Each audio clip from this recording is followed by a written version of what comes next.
Subscribe करें हमारे YouTube channel साधना gold को और पाएं वीडियो सबसे पहले। और हाँ, बेल आइकन दबाना ना भूलें। हिरण्याक्ष के वध के बाद में हिरण्याकश्यपु जो कि अपनी माता को अनेक प्रकार से ज्ञान देता है कि अगर भाई का वध हो गया, संसार है, आते जाते लोग रहते हैं, ज्यादा विचार नहीं करना चाहिए। लेकिन अपनी माता को तो सांत्वना दे रहा है, पर स्वयं इस बात को समझता नहीं और मन ही मन श्रीमन नारायण के प्रति द्वेष की भावना मन में रखता है। सभी देवताओं को परास्त करने के लिए हिरण्याक्ष वन में पहुंचा है आज कि आप भजन करेंगे, अब तप करेंगे, तप के माध्यम से सभी देवताओं पर विजय प्राप्त करनी है।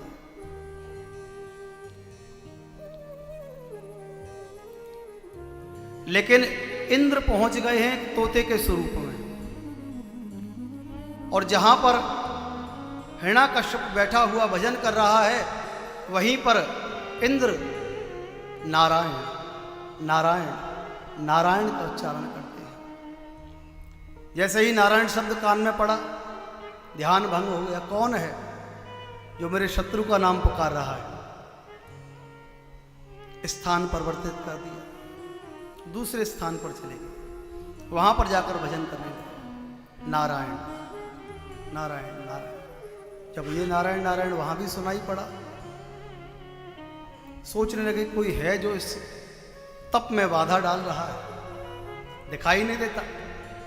क्रोध आ गया, जंगल से पुनः अपने महलों में वापस आए।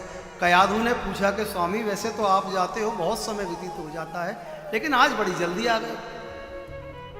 क्या बताऊं, तप करने के लिए जब भी बैठता था, कोई वहां पर आवाज लगाता था, कहता है नारायण नारायण। जैसे ही कयाधु ने हिरण्याकश्यप के मुख से नारायण का नाम सुना, बड़ी प्रसन्न हुई। हिरण्याकश्यप आज कामातुर है, लेकिन कयाधु प्रयास ये करती है कि जब तक आज अपने पति से 108 बार श्रीमन नारायण शब्द ना उच्चारण करवा दूं, तब तक इसे स्वीकृति प्रदान नहीं करनी। भोजन करने बैठते हैं, स्वामी वो क्या नाम बताया था आपने, वो जो बोल रहा था ना, क्या नाम था उसका? कयाधु कह तो रहा हूं नारायण नारायण, कोई पुकार रहा था। अच्छा अच्छा अच्छा। कक्ष में पहुंचे, चरण सेवा हो रही है। कयाधु कहने लगी, पर वो देखो ना, विस्मृति हो जाती है बार बार। वो क्या नाम बता रहे थे आप? वो कुछ ऐसा ही नाम था ना जो वहां कोई पुकार रहा था। अरे कयाधु, कितनी बार कहूं नारायण नारायण नारायण नाम पुकार रहा था।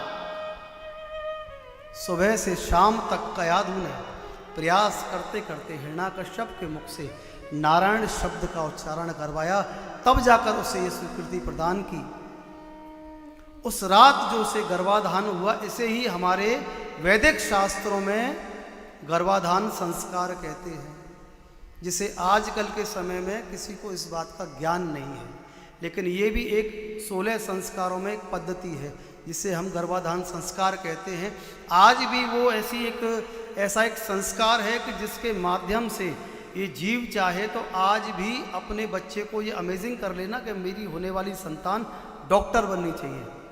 तो गर्भाधान संस्कार किस समय, किस काल, किस नक्षत्र के साथ अगर होगा, तो वो बच्चा स्वयं ही, उसकी मनोवृत्ति उस ओर चली जाएगी कि वो डॉक्टर बने, उस ओर चली जाएगी कि वो इंजीनियर बने, उस ओर चली जाएगी कि वो भगवान का भक्त बने, उस ओर चली जाएगी कि वो अन्य अन्य अन्य किसी भी क्षेत्र में चला जाए। आज भी संभव है, लेकिन इस विषय में अब लोगों को जानकारी नहीं। गर्भाधान संस्कार जो हुआ, उस गर्भाधान संस्कार से जिस पुत्र का जन्म हुआ, वो भगवान का परम भक्त, परम लाडला, परम प्रिय, उसका नाम रखा प्रहलाद।